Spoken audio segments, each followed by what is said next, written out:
Olympic fan, welcome to Life Beyond the Finish Line right here at the N'Kenge Foundation. So I'm from the original cast of Hamilton. I'm the last OG still in the show until I tore my bicep tendon, but I get to play the Samuel Seabury how did you do that? Did you do that during the show? So I was in What Did I Miss? And I'm lifting a girl, and then literally I heard like my bicep tendon just snapped off, rotator cuff tear, all the things. Isn't that crazy? That is crazy. I finished the show though, so to the finish line. I was going to ask, yes, to the finish line. I made you it went to the finish line. And I did 2 shows the next day, probably foolishly, but. Yeah, kind of, sort of, but because you have that mindset, I can totally understand. I can totally relate. Yes. So now that you have this injury, has it kept you from performing, or do you still continue to perform anyway? I know I've had to be out of Hamilton. Now I'm out of Hamilton till November, so that's kind of rough. But I love to do events like this or galas and singing, and I was just at a gala actually just before this singing. So I still make sure I'm performing, but it can't be like dancing because I gotta take care of this. Yeah, you gotta take care of that. How did you come across the N'Kenge Foundation? She's amazing. So N'Kenge and I, we co-hosted at the Schubert Awards, which was like maybe a month ago. And so we were together, and she was like, "I love your energy. You need to come do this with me." I said, "Yes, let's do it." Yeah. So we had like a great time, and then just instantly bonded. When did you start acting? When did you start singing? Like, when did you start performing?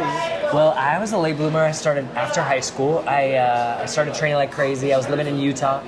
My first big job, I got in the High School Musical movies. So, if you watch like Status Quo, you'll see me. Yeah. I did the second movie, and then I did So You Think You Can Dance, the TV show. Yes. And then Newsies was my Broadway debut on the original cast of Newsies.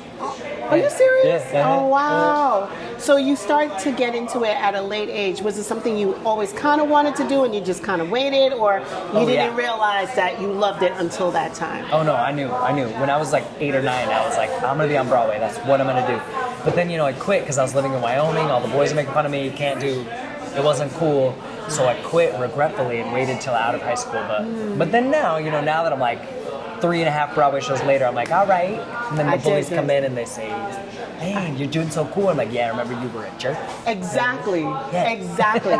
Isn't it funny how those negative voices can sometimes interfere with our path, yes. right? But you still were able to find your way around it and still succeed. Yeah. What do you say to anyone going through that right now where they're unsure of themselves and the negative talk, whether it's self-negative talk or outside negative talk, is just really keeping them frozen in place? What do you say to that person? Well, see, I'm a big believer of God, so I'm very much like, if you listen and you pay attention to the messages, you'll find your life's mission, because we all have a unique life's mission in this world, and you have to find it. You have to, and a lot of that means listening and finding whatever higher power you believe in, if it's God, if it's Christ, if it's, like whoever you're following through, so that you can then find that and do the best that you could do in this world, because I think we all have such a strong purpose. We do. I believe the same. I believe that each of us, God has given us a gift and a purpose and a path, and it is our job to figure it out and move forward in it. Yeah. But it's so noisy in this world. It's so noisy, whether it's social media,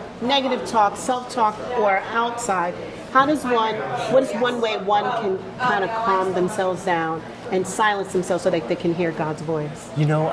People talk about meditation now, and of course, prayer is a form of meditation. I'm a big fan of believing in finding time to meditate, finding time to pray, finding time to talk to God, or just be with yourself and allow yourself to be in stillness and to hear and feel like whatever motivates you next, because, I think that is something we ignore because of all of the earthly needs and the carnal, like we want this, we want that. And the noise with social media and things, and you have to learn to like take a moment to go in. And I think that when you do, you just naturally start to move with the universe in a better way. So what do you say to the youth coming into the performing arts where they're hearing the noise and maybe they have a belief in God, maybe they don't? How do they find their way and stay true to their art? Yes, I always say, like train like crazy, because you guys can do it. If you want to be on Broadway, you can. Right. You just got to work really hard, train, dedicate, and then continue to find like what is your voice, what is your artistry, what do you bring to the table, and don't be afraid to show that.